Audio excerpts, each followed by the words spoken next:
చేసెడి వేళ నిండు మనసుతో నీకు పూజ చేయాలి, నీ కరుణ పొందాలి. నీ నోములు నోచెడి వేళ, నీ వ్రతములు చేసెడి వేళ నిండు మనసుతో నీకు పూజ చేయాలి, నీ కరుణ పొందాలి.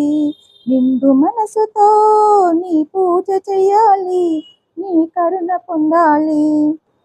ఆ ఈశుడి ఇల్లాలైనా ఈ జగతికి మాతవుగా, ఆ ఈశుడి ఇల్లాలైనా ఈ జగతికి నీవే మాతవుగా.